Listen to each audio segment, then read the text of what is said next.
Zadržki gredo v bistvu ne na kongres kot tak, ampak v bistvu na to, kako stranka dojema samo sebe, predvsem potem, ko je zmagala na volitvah. Tukaj sta dva osnovna koncepta, ki sta zdaj nekako med sabo se borita.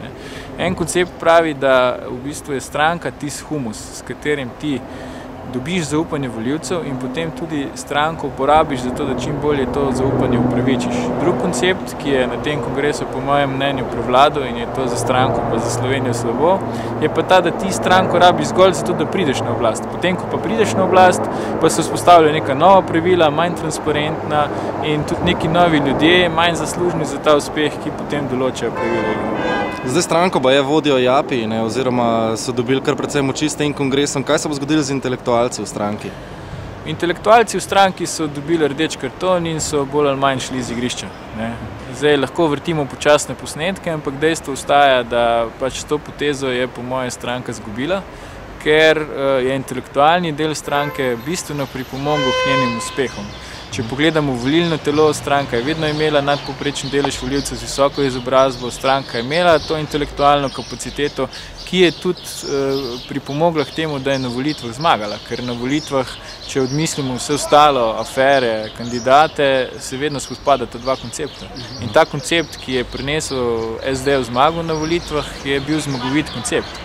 Če se temu konceptu odpoveš se mu pa, če se odpoveš avtorjem koncepta, potem verjetno to se bo poznalo tudi na rezultatih stranke. A so socialni demokrati sploh še socialni demokrati? Jaz bi rekel, da po tem kongresu je to zelo legitimno vprašanje, odgovor na njega bo prinesel čas. Mogoče zdaj, ko so glave še vroče, bi se rekli, da niso. Oziroma tako je, treba reči, kongres, ki je bil, ni predstavljal stranke, ni predstavljal ljudi v stranki, ni predstavljal prepričanj v stranki. Kongres je bil sestavljen tako, da je predstavil v bistvu eno plat stranke, to pa ni tista, ki je po mojem mnenju prevladujoča in ki je najboljša za Slovenijo. Če je recimo velik del v stranki, velik del članov nezadovoljnih, zakaj je Borut Pahor potem dobil tako veliko podporo? Ja, še enkrat, vi veste, ni treba ponavljati, da je baza stranke zelo kritična do potez predsednika. Pa če govorimo od ljudi v najožjem vodstvu, pa do tistih, ki recimo so zgolj člani ali pa simpatizerji ali pa, če hočete, volivci v stranki. Problem je ravno v tem, kongres je bil sestavljen tako, da ti ljudje prvič tam sploh niso bili in drugič niso prišli do besede. Če pa so že imeli besedo, to ni imeli nikakršnega vpliva na končni rezultat. Jaz lahko o tem mirno govorim, ker imam osebno izkušnjo tako, podobno, izpred 4 let, ko sem sam kandidiral za predsednika stranke. Takrat je recimo Mladi forum, ki me je predlagal za kandidaturo, mi na kongresu odrekel podporo. Potem, ne vem, veliko delegatov je reklo, da imam zelo dober program in da bi bilo dobro ta program oženiti, ne vem, z Borutom Pahorjem, pa potem bomo zmagali. Jaz ne vem, ali je on prevzel moj program ali ni, dejstvo je, da sem jaz zmago na volitvah napovedal, zmaga se je zgodila. Kaj se je zgodilo po zmagi, ste lahko videli v nedeljo.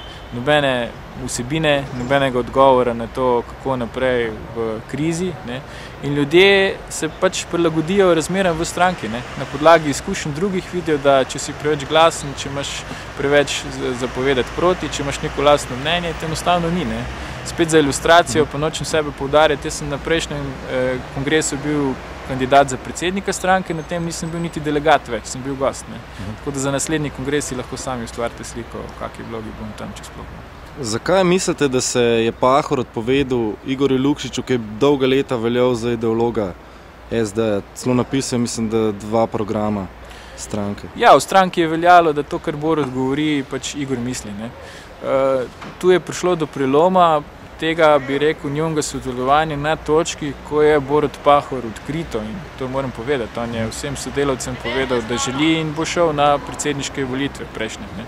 In takrat je tudi sklical sestanek, bom rekel, vodij območnih organizacij, kjer jim je to povedal.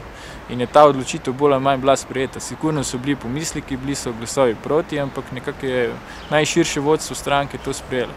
Borut Pahor si je potem premislil. In ko si je premislil, je zadevo postavil medijsko tako, kot da ga zdaj Igor Lukšič sili, da naj ne kandidira oziroma hoče prevzeti stranko. Zadeva je bila pa obratna, se pravi, to je bil dogovor med njima in Pahor mu je to ponudil in stranka je to sprejela. In pač seveda od takrat naprej ona dva ne sodelujeta. Jaz mislim, da naslednji korak Pahorja bo, da bo poskušal zrušiti Lukšiča tudi kot ministra za šolstvo, ker seveda z njim kot ministrom je nepredstavljivo, da bi uvedli verouk v šole, z njim kot ministrom je nepredstavljivo, da bi vračali premoženje cerkvi v naravi, z njim kot ministrom je konec koncev nepredstavljivo, da bi dali organizatorjem univerzijade še par 10 milijonov evrov, ki si jih ti srčno želijo. Z njim, ki ni več minister, pa ti projekti postanejo bolj uresničljivi in s tem tudi zbliževanje z največjo opozicijsko stranko. Tako da jaz mislim, da je ta kongres bil tudi priprava na to, da se bo SD začela ponovno zbliževati z SDS. Vzpon Patrika Vlačiča je skoraj neverjeten. On je od svetovalca stranke v parih mesecih prilezel do Pahorjevega naslednika. Zakaj se je to zgodilo? To se je zgodilo po mojem mnenju zato, ker je ta klika v stranki, ki vodi zadeve, predstavljate jo zdaj predsednik in glavni tajnik, ocenila, da je on tak tip, bom rekel, človeka ali pa politika, na katerega se da zelo dobro vplivati in ravno zaradi tega, ker je naredil tako bliskovito kariero, bo, bom rekel, tudi nekako dovzeten za njihova pričakovanja, navodila, sugestije. Vi imate popolnoma prav, tudi jaz sem član stranke že 12 let in vem, kako je to, če prideš recimo na nek položaj, ne da si pri tem moral k temu kaj bistveno ali pripomoč ali za to kaj žrtvovati. Potem verjetno nimaš to pravega odnosa niti do te funkcije. In jaz mislim, da je kar prava ocena, da je Patrik Vlačič dimna zavesa, kar se mi zdi škoda, ker mi je on kot oseba čisto redo in tudi ima velik potencial. Dimna zavesa za bolj ali manj nečedne posle, ki se bojo dogajali v zadnjem. Se lahko recimo SD-ju zgodi to, kar se je zgodilo LDS-u po volitvah 2004 recimo? Jaz mislim, da s tem kongresom je ta razplet dogodkov zelo možen, zato ker morate vedeti, da ne gre samo za bivšega podpredsednika, gre tudi za recimo Vlada Dimovskega, gre za Bredo Pečan, gre za Andrejo Richter, gre za nekatere druge intelektualce, ki so že prej bili odrinjeni na stranski tir. In če vi ves ta intelektualni potencial, ki ste ga imeli, ki ste ga konec koncev tudi 10 let razvijali, gojili, date na stranski tir in ostane samo še pehanje za tem, kdo bo kaj dobil od tega, da je stranka zmagala na volitvah, potem sigurno je razplet, podoben razpletu LDS-a možen. Tako vi kot dr. Lukšič verjetno ne nameravate biti navadna člana stranke, sploh v stranki, ki ne zaupate več. Ali vi osebno razmišljate o izstopu iz stranke?